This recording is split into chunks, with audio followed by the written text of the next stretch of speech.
Bismillahirrahmanirrahim. Assalamualaikum warahmatullahi wabarakatuh. Jumpa lagi dengan channel saya Denny Anjar. Gimana kabarnya sedulur? Semoga kalian sehat dan pastinya baik-baik saja ya lur. Oke, hari ini lumayan agak cerah suasananya, sedikit berkabut dan suasana juga lumayan agak dingin karena kayaknya sekarang udah mulai musim kemarau ya. Bagus bagi para teman-teman yang baru menikah gitu. Oh ya, saya pernah dengar ini apa ya, beberapa kendaraan itu kendaraannya bukan hanya mobil ya, kita bahasnya sepeda motor aja ya. Di tangkinya itu ada kandungan airnya yang terlalu banyak gitu ya bro. Kandungan air di bawah atau lantainya. Jadi pasti temen-temen udah banyak nemuin, ya bukan banyak nemuin ya. Udah banyak denger ya, tangki ada airnya gitu. Itu sih kita kembali lagi ke cara perawatannya ya. Kalau tangki, kalau menurut saya sebenarnya ada perawatan ya. Berapa ribu kilo sih memang harus ada aturannya, kuras tangki namanya gitu ya bro. Kuras tangki sekalian pembersihan filter fuel pumpnya. Itu untuk kendaraan-kendaraan yang zaman sekarang ya, atau injeksi yang ada sistem fuel pump ya. Bisa faktor internal juga eksternal. Kalau faktor internal juga kita bisa pengaruh dari bahan bakar yang jarang full atau jarang banyak, jadi dia hanya tersisa berapa liter, 2 liter atau 3 liter dengan kapasitas tangki 12 sampai 15 liter ya bro.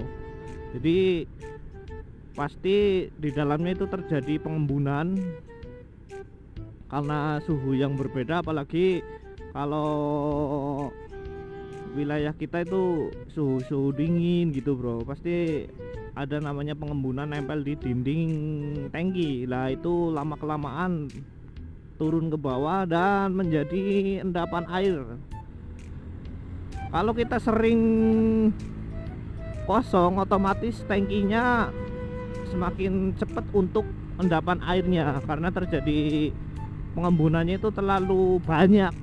Nah makanya kita saranin bagusnya sih kalau tangki itu diusahakan selalu full ya, nggak full amat, yang penting bahan bakarnya itu banyak gitu bro, untuk mengurangi ruangan yang ada di dalam tangkinya atau udara yang ada di dalam tangkinya. Kalau semakin banyak bahan bakar, otomatis udara yang di dalam kan sedikit bro, karena udah terisi sama bahan bakarnya.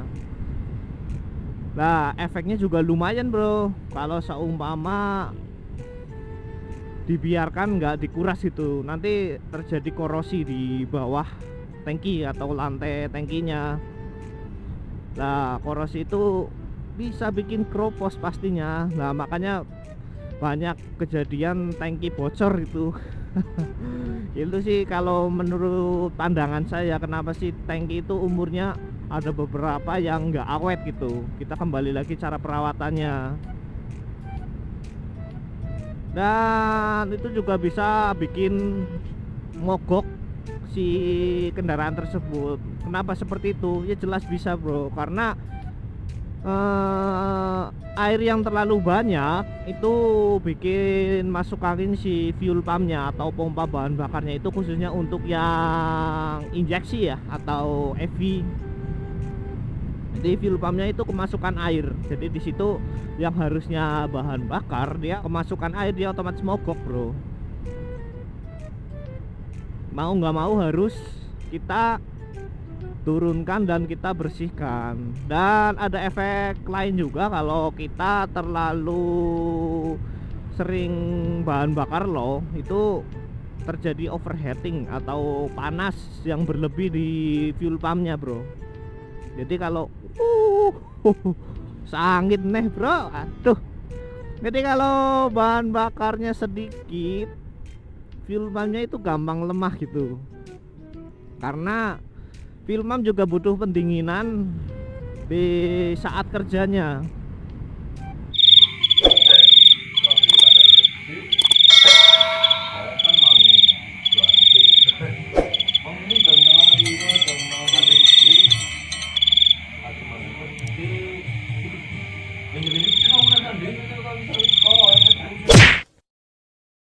Fungsi bahan bakar juga ada bagusnya kalau selalu full pendinginan buat fuel pumpnya lah. Kita kembali lagi kalau seumpama terjadi overheating atau panas berlebih pada fuel pump karena bahan bakarnya yang selalu low, nanti umur fuel pump juga akan melemah atau apa ya, tekanannya berkurang karena yaitu sering overheat atau sering panas dari fuel pumpnya. Nanti kelamaan-lamaan dia melemah, terus bikin tekanan pressernya ke jalur bahan bakarnya, ke injektor dia kurang, otomatis dia akan mogok atau nggak bisa hidup bro. Itu sih kayaknya hitungannya jangka panjang ya, nggak secara instan gitu. Nanti ya mau nggak mau ya ganti fuel pump. Kalau udah bener-bener lemah dan nggak bisa diperbaiki gitu. Terus faktor eksternal juga bisa pengaruh. Faktor eksternal ya, kalau kita ngisi bahan bakar juga kita kan nggak tahu untuk kandungan air di SPBU nya gitu. Namanya SPBU pasti ada tangkinya atau tempat penampungan buat bahan bakar bro. Nah di situ pasti kan ya namanya besi, ada udara gitu ya, kondisi suhu dingin pasti ya tetap namanya terjadi pengembunan gitu ya bro. Nah itu sih saya nggak tahu untuk sistemnya itu ada filternya atau enggak, atau water separatornya atau enggak sebelum disalurkan ke konsumen. Kalau trik saya sih beli bahan bakar ke SPBU yang lumayan rame gitu bro. Kenapa harus yang rame? Kalau rame kan otomatis dia lakunya cepet gitu bro, selalu stok terbaru. Dia kalau udah habis dia langsung isi, dia habis ya langsung isi, jadi selalu stok bahan bakar yang terbaru gitu. Beda sama yang agak kurang rame. Kalau kurang rame pasti ya untuk ngisi bahan bakarnya kan lumayan agak lama lah. Di situ kan pasti ada menepnya atau apa ya bahasanya, menep ya. Ada endapan gitu bro, endapan airnya. Soalnya saya udah pernah eksperimen tentang bahan bakar solar ya, solar atau ya berhubungan bahan bakar diesel gitulah bro. Jadi bahan bakar diesel itu saya tampung di ini apa, di botol, saya diamkan kurang lebihnya 3 hari lah. Itu di bawahnya itu apa ya, endapan atau endapannya itu banyak banget bro. Lah itu gambarkan sih seperti itu kalau saya. Ini dulu saya juga udah pernah turun tangki CCB ini sekitar umur 1,5 tahun kayaknya loh. Dulu waktu trouble, ini dulu kan sempat trouble gitu, berbet gitu bro. Jadi saya suruh teknisinya buat sekalian cek tangkinya, diturunkan. Saya lihat itu airnya sih nggak terlalu banyak-banyak amat, ya tetap ada ya tapi kan sedikit. Sama filternya juga umur 1 tahun udah lumayan agak kotor. Padahal saya bahan bakarnya juga kan lumayan bagus sih, pertamax gitu, nggak jelek-jelek amat gitu. Benar, wih tancuk. Karena ya kadang kena hujan terus kena panas, pastinya ya suhunya yang secara instan berubah, bisa terjadi embun mungkin seperti itu ya. Jadi ya airnya itu ada gitu, apalagi yang sering kosong. Padahal dulu saya itu jarang banget yang namanya kosong tangki gitu. Cuma ya ada plus minusnya sebenarnya. Kalau tangki nggak terlalu banyak, memang sih motor lebih ringan gitu. Nggak terlalu berat-berat banget, apalagi kalau buat jalan mereng-mereng atau jalan yang nggak rata. Kalau kondisi full itu kayak ada goyang-goyang gimana gitu brodinya gitu bro, jadi tubuh kita serasa kegoyang-goyang gitu ya, karena tangki motor nggak ada sekatnya mungkin. Nggak kayak mobil. Kalau mobil kan lumayan ada sekatnya gitu, jadi nggak terlalu terasa buat goyangnya. Kalau motor laki tuh kerasa banget bro, di bodinya itu kayak kegoyang-goyang gitu. Itu kalau kondisi full sih ya. Kita kembalikan lagi ke ownernya masing-masing.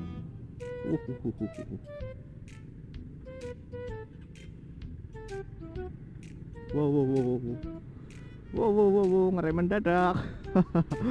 Hati-hati bro. Itu depan ngerem mendadak sih bro.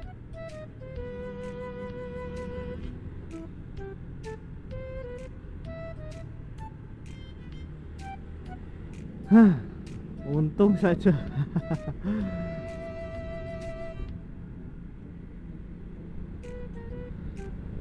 Hati-hati ya bro, bagi teman-teman yang berkendara tuh usahakan sih tetap fokus dan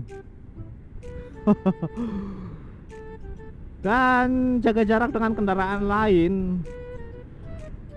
Aduh, kadang ini angkot juga sok bikin sebel gitu bro, ugal-ugalan rebutan customer gitu bro.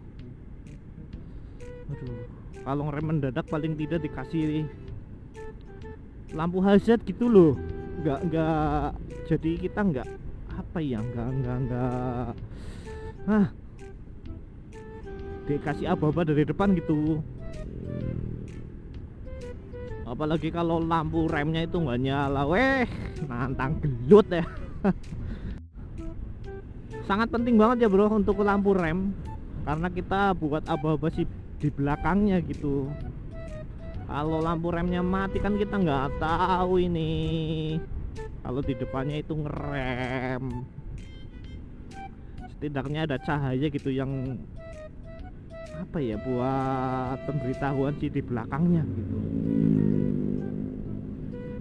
Dan cuk,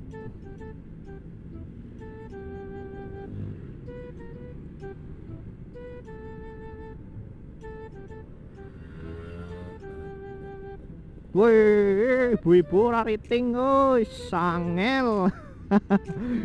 Jangan ditiru bro, bahaya juga kayak gitu. Ini hampir aja crash sama si Ninja itu.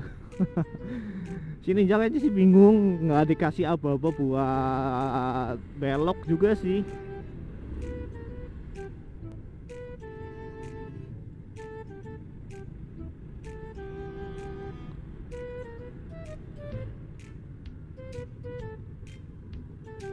Wow,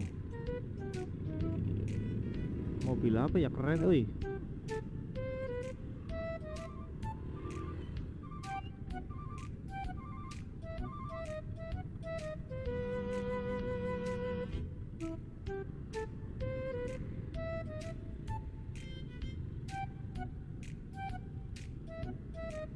Aduh, esuk ya macet.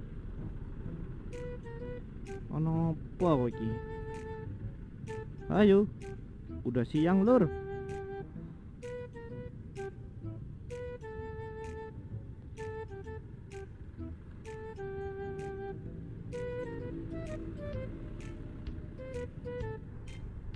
Ayo. Libur sekolah 1 tahun ya. Kayaknya genep 1 tahun kayaknya anak-anak sekolah nggak berangkat gitu ya. Belajar online di rumah. Tapi ada kurang bagusnya sih sebenarnya kalau belajar online. Boy,